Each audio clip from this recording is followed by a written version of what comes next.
नाज़रीन, मेहरान टीवी ऐं सिंधी मीडिया पारां 6 डिसंबर ते ऐलानल सकाफ़ती दिहाड़े जी मेहड़ जे सियासी समाजी तंज़ीमुनि हिमायत जो ऐलान कंदे सकाफ़ती दिहाड़े के भरपूर नमूने से मल्हाइण जो ऐलान कियो आहे।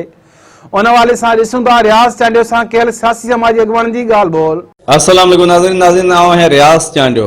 नाज़रीन, मेहरान टीवी ऐं सिंधी मीडिया पारां 6 डिसंबर ते सिंध जा ॿेट, सिंध जूं ज़मीनूं, सिंध जी मिल्कियत जे उनवान हेठि सकाफ़ती दिहाड़ो मल्हायो पियो वञे। उन हवाले सां सरगर्मियूं उरूज ते पहुची चुकियूं आहिनि। सॼी सिंध जीअं मेहड़ में बि हर तरफ़ सकाफ़ती प्रोग्राम थियनि था पिया। उन जे हवाले सां असीं मुख़्तलिफ़ सियासी समाजी अॻुवान सां ॻाल्हाईंदासीं त हू कहिड़ो पैगाम पिया ॾियनि।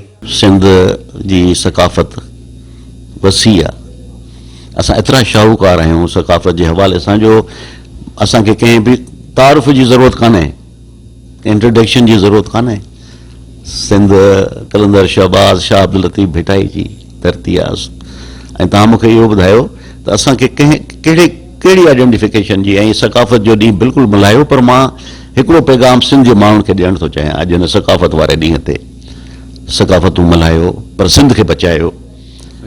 मेहरान टीवी, मां त इहो सम्झंदो असांजो पंहिंजो चैनल आहे, पंहिंजी टीवी आहे। मोराई साहब महिरबान आहे, तमामु पुराणी वाबस्तगी आहे।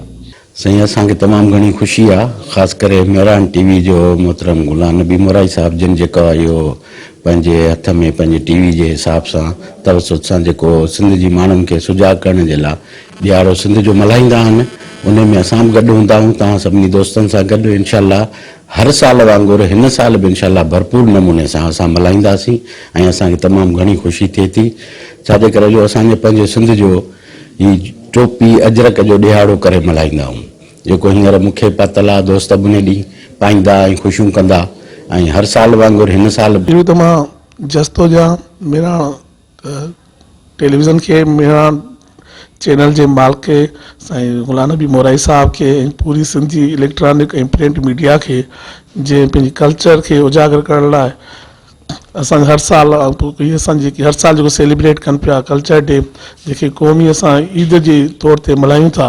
ऐं हिकिड़ो जो असांजो नओं नस्ल जेको अचे थो उनखे बि उन मां हिकु सां मोहबत ऐं उन में शौर ऐं पंहिंजे कल्चर सां मोहबत जी उन्हनि में हिकु हिमत अचे, अवेयरनेस अचे थी।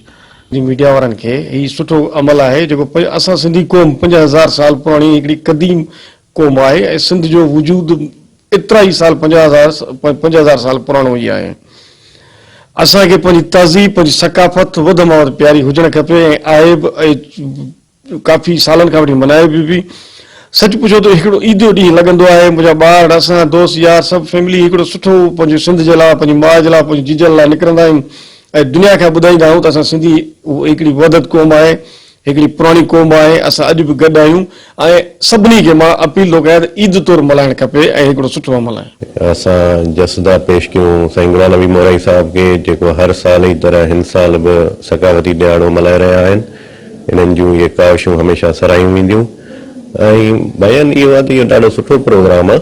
असांजा सभु सिंधी क़ौम खे पाण में गॾु करे ऐं उन्हनि सभिनी खे अॻिते वधण लाइ इहो गॾु हिकिड़ो मैसेज ॾिनो थो वञे मोराई साहब जो। ऐं इन सां गॾोगॾु इहो बि हुजणु खपे त असां जूं ओताकूं त अॻे बि आबाद हुयूं, अॼु बि असांजी ख़ानदान वांगुरु अॼु बि असांजी ओताकूं आबाद आहिनि। जेको मेहरान जे चैनल जी तरफ़ खां जेको सकाफ़त ॾियारे बाबति आयो आहे उन बाबति जेको आहे सो असां चवंदासीं त जेको आहे सो इन बाबति तमामु सभु गॾिजी ऐं ख़ुशी मल्हाइनि ऐं इन में ॿधीअ जी ज़रूरत आहे ऐं सभु गॾिजी ऐं इनखे जेको आहे तमामु सुठे नमूने सां जेको आहे सो इनखे मल्हाइणु घुरिजे। ऐं हीउ जस आहे असांजे मोराई साहब खे वॾो ऐं कॾहिं त कहिड़ो अनुमान ॾींदो आहे तइलीम जे हवाले सां। उन तइलीम जेको शऊर पैदा कयो माण्हुनि में ऐं असांजी सिंधी अवाम में, उहो तव्हां सभिनी जे नज़र में आहे। वरी साईं हिकु सिंध हिकु सकाफ़त नाले सां जेको अवाणो उहो बि तव्हां ॾिठो, उहो बि तव्हांजे अखियुनि में आहे। पर हाणे साईं जेको अवाणो आहे उहो आहे सिंध जा ॿेट। सिंध जा ॿेट जेके साईं सां ॻाल्हाईंदो आहे त इन वफ़ाक़ पारां जेका आहे हर साल पर कंहिं न कंहिं तरीक़े सां का कॉमेडी ठाहे सिंध खां ज़ाती कई पंहिंजे वेसाघाती करी वेंदा आहिनि। हाणे जेको ॿेटनि जे हवाले सां जेके सिंध जा हक़ था खाइनि पिया, उन लाइ साईं मोराई साहब जेको आहे क़दम खयों ॾाढो ज़बरदस्त आहे ऐं असां मोराई साहब सां हर वक़्तु गॾु आहियूं। सिंधी अवाम सां जेको आहे हिनखे